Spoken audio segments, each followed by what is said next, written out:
Hola, welcome back a She Economist. Espero que se encuentren muy bien. Antes de comenzar, no olviden suscribirse a mi canal y seguirme en mis redes sociales y dejar sus dudas y comentarios acá abajo. En esta ocasión vamos a hablar sobre Behavioral Economics o economía del comportamiento. Primero exploraremos algunos conceptos, después hablaré sobre la importancia de esta rama relativamente nueva de la economía y finalmente hablaremos sobre dos de los topics de Behavioral Economics entre los muchos que hay. ¿Qué es la economía del comportamiento? La economía del comportamiento no es una disciplina diferente, sigue siendo economía, pero es economía hecha con fuertes inyecciones de psicología y otras ciencias sociales. ¿Por qué es importante? Esta nueva rama ha logrado aumentar el poder explicativo de la economía, proporcionándole fundamentos psicológicos más realistas. En el centro de la economía del comportamiento está la convicción de que aumentar el realismo de los fundamentos psicológicos del análisis económico mejorará el campo de la economía en sus propios términos.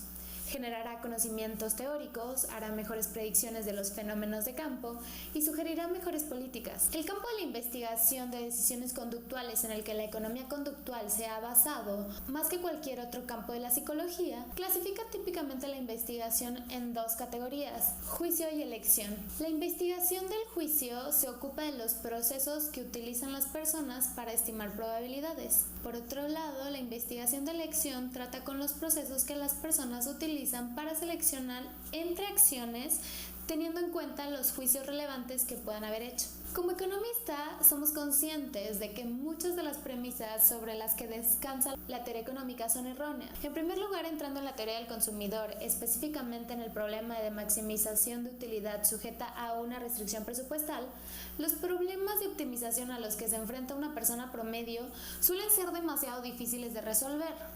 Incluso un viaje al súper ofrece al comprador millones de combinaciones de artículos. ¿El comprador realmente elige la mejor canasta de consumo en ese momento?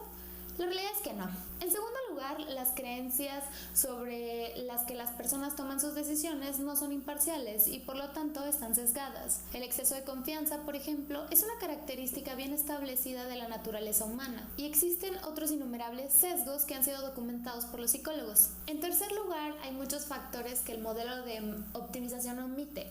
En palabras de Richard Thaler, Premio Nobel de Economía por sus aportaciones precisamente en economía del comportamiento, esto no significa que tenemos que dejar de inventar modelos abstractos que describan el comportamiento de agentes económicos imaginarios. Sin embargo, tenemos que dejar de asumir que esos modelos son descripciones precisas del comportamiento y dejar de basar las decisiones políticas en análisis tan defectuosos. Por lo tanto, tenemos que empezar a prestar atención a esos factores supuestamente relevantes. La economía del comportamiento es ahora una rama creciente de la economía y sus practicantes se pueden encontrar en la mayoría de las mejores universidades del mundo. Y recientemente los economistas del comportamiento y los científicos del comportamiento en general se están convirtiendo en una pequeña parte del establecimiento de formulación de políticas. Ahora, vamos a hablar un poco sobre el efecto dotación o endowment effect en inglés y las aportaciones que Behavioral Economics ha dejado. El efecto dotación es la hipótesis por la cual las personas atribuyen más valor a las cosas únicamente por el hecho de poseerlas. Esta sobrevaloración del bien se debe a la aversión a la pérdida que siente la persona. El efecto dotación es la hipótesis por la cual las personas atribuyen más valor a las cosas únicamente por el hecho de poseerlas. Esta sobrevaloración del bien se debe a la aversión a la pérdida que siente la persona. Las discusiones del efecto dotación se centraron principalmente en bienes que han estado en posesión de un individuo durante algún tiempo. Sin embargo, en el libro Advances in Behavioral Economics hay un trabajo de investigación en el que encuentran evidencia que apoya el efecto dotación instantáneo. Es decir, en el experimento que aparece en el libro, el valor que un individuo asigna a objetos tales como tazas, bolígrafos, binoculares y barras de chocolate aparece aumentar sustancialmente tan pronto como se entrega el objeto a ese individuo, es decir, en cuanto cambia su posición de referencia con respecto al objeto. Si bien los efectos de la dotación a largo plazo podrían explicarse por el apego sentimental o por una tecnología mejorada de consumo en el sentido de Stigler-Becker, las diferencias de preferencias o gusto demostradas por más de 700 participantes en los experimentos informados en ese trabajo no se pueden explicar de la misma forma, ya que la parte novedosa acá es que importa, además de todo lo anterior, el punto de referencia que encontraron que es uno de los determinantes de las preferencias de las personas. Otro de los temas en los que la economía del comportamiento ha introducido nuevas perspectivas es en el de la la teoría de la utilidad. El tratamiento completo de la teoría formal de cómo tomar decisiones en situaciones de riesgo, llamada teoría de la utilidad esperada, fue publicado en 1944 por el matemático John von Neumann y el economista Oscar Morgenstern. La forma en que von Neumann y Morgenstern crearon la teoría fue comenzar por escribir una serie de axiomas de elección racional. Luego dedujeron cómo se comportaría alguien que quisiera seguir esos axiomas. Los axiomas son en su mayoría nociones no controvertidas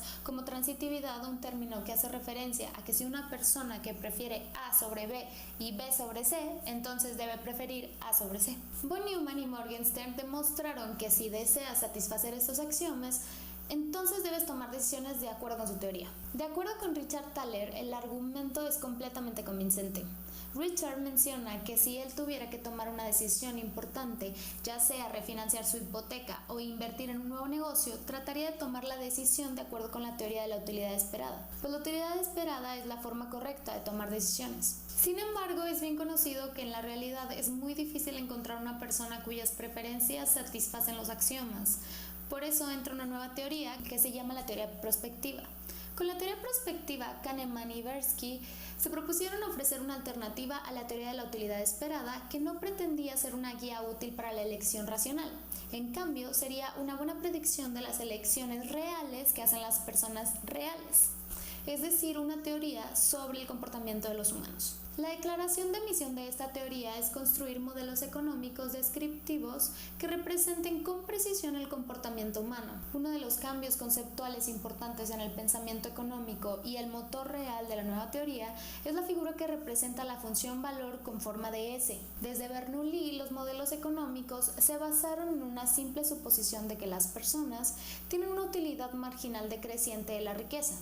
Es decir, conforme son más ricos, un peso extra les genera menos utilidad. El modelo de la utilidad de la riqueza explica correctamente la psicología básica de la riqueza, pero para crear un modelo descriptivo mejor, Kahneman y Tversky reconocieron que teníamos que cambiar nuestro enfoque de los niveles de riqueza a cambios en la riqueza. Esto puede ser un ajuste sutil, pero cambiar el enfoque a cambios en lugar de niveles es un movimiento radical. Kahneman y Tversky se centran en los cambios porque los cambios son las formas en las que los humanos experimentan la vida. Ellos encuentran que si te preocupas cada vez menos por los aumentos de riqueza, se deduce que te preocupas cada vez más por la disminución de la riqueza. El hecho de que experimentemos una sensibilidad cada vez menor a los cambios que nos alejan del status quo captura otro rasgo muy básico. Uno de los primeros descubrimientos en psicología, conocido como la ley Weber-Fechner.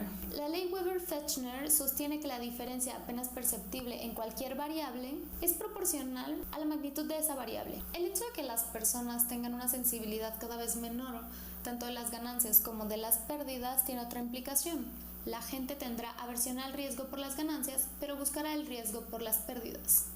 Y pues como ya mencioné, para los economistas esto fue mind-blowing en su momento. De acuerdo con Esther Duflo y Abjit Banerjee, los economistas somos fontaneros.